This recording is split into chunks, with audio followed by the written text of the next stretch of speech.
Hey everyone, welcome to this week's edition of Title Scoop. So this week we're continuing our talk on common commercial endorsements. Last week we went over some of the basics, and this week we're going to talk about a specific endorsement.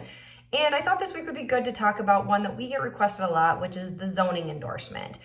We're specifically going to look at the ALTA 3.1, which is on a completed structure. But there are actually 4 different forms of ALTA zoning endorsements that are available. Now the ALTA series is the 3 series. It's the ALTA 3 series. And it covers various things depending on what your property is and what's being asked to be insured. So the ALTA 3 is for unimproved land, the ALTA 3.1 is for a completed structure, the ALTA 3.2 is for land under development, and then the ALTA 3.3 is a completed structure but a non-conforming use. So again, like I said, today we're going to talk about the ALTA 3.1, which is for a completed structure. And the reason I'm talking about that first is because that is something we get requested a lot. I was in commercial a lot of years, and I would say on almost every purchase where someone was purchasing a building, they wanted the zoning coverage. They wanted to make sure that the zoning was compliant, and they asked for the zoning endorsement. Just a caveat, like I said last week, if you're in a state where zoning is not available, you can probably turn this video off. If you're in a state where maybe they called endorsement something else or they have it lettered differently, just know what your equivalent is, because a lot of the requirements are going to be pretty much the same. So the endorsement, I'm going to read a little bit here because I think it'll be a little bit helpful. The ALTA 3.1 endorsement ensures 1, the zoning classification, and 2, authorized uses under that classification.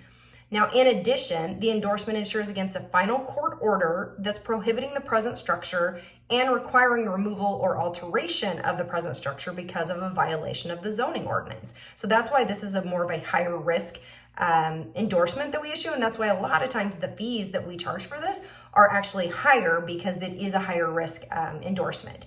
So the 5 things that we're looking for as far as a violation goes of the zoning ordinance are 1, area width or depth of the land as a building site, 2, floor space area, the height of the structure, the setback of the structure, and then the number of parking spaces. Now you don't have to know all that information right off the top of your head. We have lists and things like that, but we're going to be requesting certain things as far as what we need in order to make sure that nothing's being violated and we can actually issue this endorsement.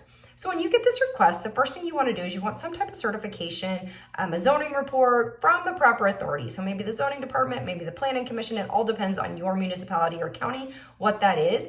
We really like that certification to say the zoning classification and authorized use, the compliance of the existing improvements with the zoning ordinance, and compliance with the zoning ordinance as to number of parking spaces. Even better if they add those 5 things and say that in fact the structure and the land is in fact compliant with the zoning ordinance and the 5 things that we're in fact insuring. And again, if you don't remember those, it's area width, depth of the land as a building site, floor space area, height of the structure, setback of the structure, and number of parking spaces. Now, you're also going to want to see the zoning ordinance. If you get a zoning report, it's great. It gives all these certifications. It usually attaches a zoning ordinance, and it really spells it all out. And it's really, really helpful to have that and compare it against your survey, because your survey often will have the same information. And in fact, I usually suggest to people if they can request on the table A, I think it's 6A and 6B, the certification from the surveyor has to the zoning use and the classification, parking spaces, improvements, all that's shown, and then also certifying that the improvements comply with those 5 things we discussed already. It just gives us, again, some peace of mind to really feel like we're comfortable in issuing this zoning endorsement with the policy. Now, if you are reviewing things and you find out that the authorized use is based on some type of exception or variance or some prior authorized non-conforming use, reach out to your underwriter, because you may be using the wrong endorsement. That goes without saying that sometimes people ask for endorsements, but they're maybe asking for the wrong one. So that just ask your underwriter if you're not sure. We prefer on the endorsement that you use really following use or uses. We want it to be a little bit more general. So I usually suggest use what's on the zoning ordinance, because that's what we're in fact insuring. So we want the language from that. We don't want it really specific. So when you're filling out the endorsement, you don't want to say a 24 unit shopping center or something like that, because that's a little bit too specific and those things could change.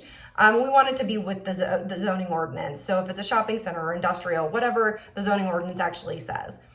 If you are unable to confirm compliance with any of the issues that we've discussed above or before, you're probably going to remove that, right? So if you can't confirm that parking spots are in compliance, so maybe the zoning report says they're not, we're going to remove that. We're not ensuring that they're in compliance if in fact they're not in compliance.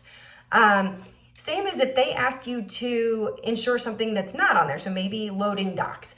You're going to go through the same process. You want the survey to show it. You want the zoning report. You want to make sure the zoning ordinance actually says that they are okay to use loading docks or have loading docks in the number that are set out. So again, same sort of process.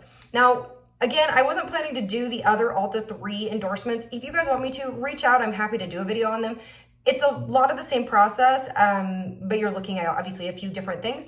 But again, this is the one we see the most. So that's the one that I focused on today. With that, we'll call it a week. And if I don't hear from you, we will start on a new endorsement.